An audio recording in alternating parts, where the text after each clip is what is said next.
ദുർഘടം പിടിച്ച വഴിയാണ്. ഇവിടെ ഉണ്ടായിരുന്ന റോഡൊക്കെ ഒലിച്ചുപോയി. ഇപ്പോൾ വെറും പാറക്കൂട്ടങ്ങൾ മാത്രമാണ്. വളരെ ബുദ്ധിമുട്ടിയാണ് നമ്മുടെ ക്യാമറമാൻ നന്ദു പേരാമ്പ്ര ഈ ദൃശ്യങ്ങളൊക്കെ പകർത്തുന്നത്. നദിയുടെ ഒരു ഭാഗത്തു കൂടി ഉള്ള ഒരു താൽക്കാലിക വഴിയിലൂടെ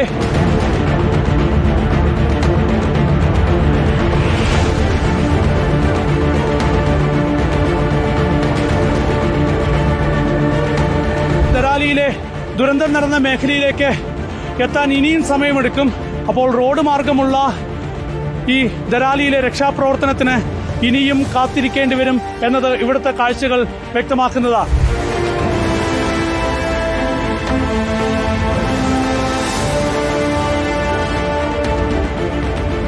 ദരാലിയിലെ ദുരന്തഭൂമിയിലേക്ക് ദുർഘടം പിടിച്ച യാത്രയാണ്. ഞങ്ങൾ കുത്തനെയുള്ള മലയിറങ്ങി, നദി കടന്നു, അതുപോലെ തന്നെ മറ്റൊരു മല കയറി. ഇപ്പോൾ ഞങ്ങൾ ദരാലി മേഖലയിലേക്ക് നടക്കുകയാണ്.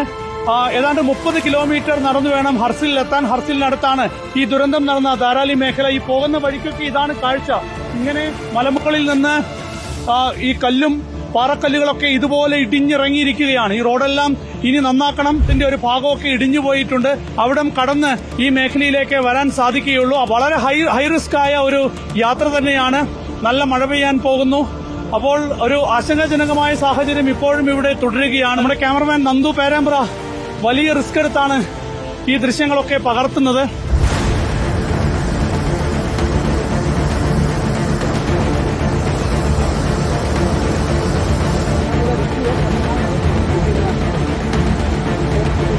आगे रास्ता पैदल जाने के लिए रास्ता है और उसके बाद गाड़ी वाड़ी नहीं जाएगी. रोड नहीं है. जल्दी निकालो बहुत डेंजरस है इधर. ഗഗ്നാനിയിലെ ആ പൂറ്റൻ മല, ആ മുകളിൽ നിന്ന് ഞങ്ങൾ ഊർന്നൂർന്ന് ഞങ്ങൾ ഈ കാട്ടിനകത്ത് കൂടെ ഞങ്ങൾ താഴേക്ക് ഇറങ്ങി വന്നു.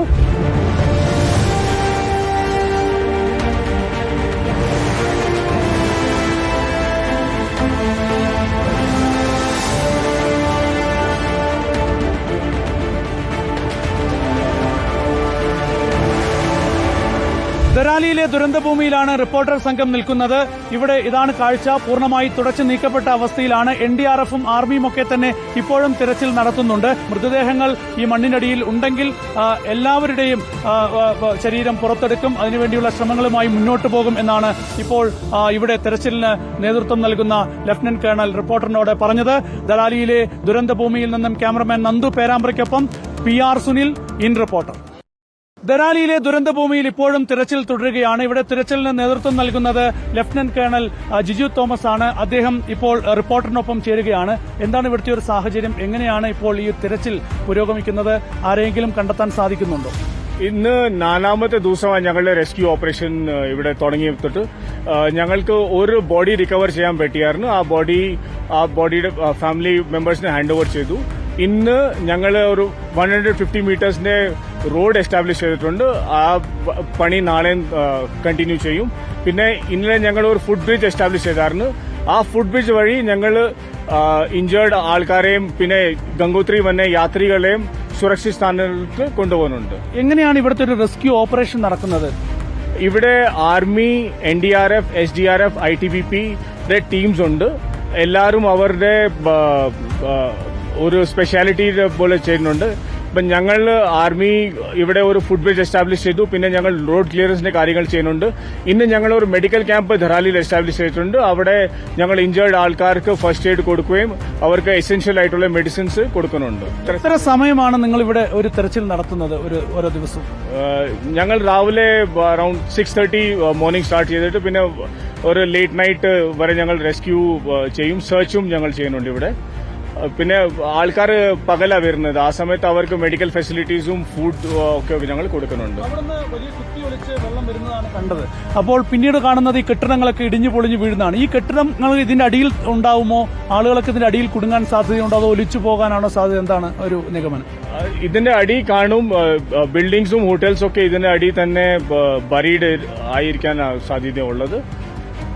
മണ്ണ് മാറ്റിയിട്ട് ഒരു തെരച്ചിലിനുള്ള അത് പറ്റത്തില്ല. ബിക്കോസ് ഇത് 30-40 ഫീറ്റ്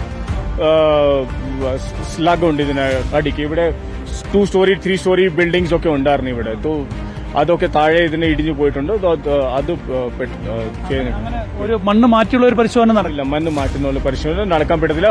പക്ഷേ ഇവിടെ ഞങ്ങൾ റെഡാർസ് കൊണ്ടുവരാൻ പോവാ. ആ റെഡാർ കൊണ്ട് നമ്മൾ ഭൂമിയുടെ അടിക്ക് നോക്കും.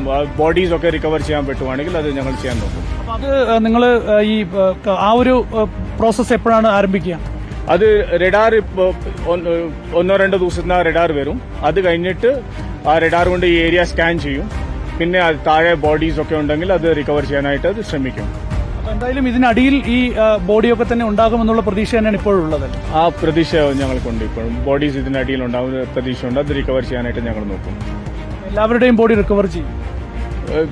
മാക്സിമം എഫേർട്ട് ഉണ്ട്. മാക്സിമം ബോഡീസ് റിക്കവർ ചെയ്യാനായിട്ട് വിൽ ട്രൈ അവർ ബെസ്റ്റ്. എത്ര പേരുണ്ട് ഇവിടെ ഈ തെരച്ചിലിനൊക്കെ ആയിട്ട് ഇപ്പോൾ? നമ്പർ ഓഫ് പീപ്പിൾ ഇവിടെ there are 4 ഏജൻസീസ് ഇപ്പം ഇവിടെ ഉള്ളത്. ആർമി ഉണ്ട്, NDRF ഉണ്ട്, SDRF ഉണ്ട്, ആൻഡ് ലോക്കൽ പോലീസ് ഉണ്ട്. All these agencies joint effort അവർ എല്ലാ ഏജൻസീസിനെ that is being carried out here. Thank you sir. ഏതായാലും തെരച്ചിൽ തുടരും. റഡാറൊക്കെ തന്നെ കൊണ്ടുവന്ന് ആരെങ്കിലും ഈ മണ്ണിനടിയിലുണ്ടോ, ആരുടെയെങ്കിലും ശരീരം ഈ മണ്ണിനടിയിലുണ്ടോ എന്നതൊക്കെ തന്നെ പരിശോധിച്ച ശേഷം മൃതദേഹങ്ങൾ ഈ മണ്ണിനടിയിൽ ഉണ്ടെങ്കിൽ എല്ലാവരുടെയും ശരീരം പുറത്തെടുക്കും. അതിനുവേണ്ടിയുള്ള ശ്രമങ്ങളുമായി മുന്നോട്ട് പോകും എന്നാണ് ഇപ്പോൾ ഇവിടെ തെരച്ചിലിന് നേതൃത്വം നൽകുന്ന ലഫ്റ്റനന്റ് കേണൽ റിപ്പോർട്ടറിനോട് പറഞ്ഞത്. ദലാലിയിലെ ദുരന്തഭൂമിയിൽ നിന്നും ക്യാമറമാൻ നന്ദു പേരാമ്പ്രയ്ക്കൊപ്പം PR സുനിൽ, ഇൻ റിപ്പോർട്ടർ.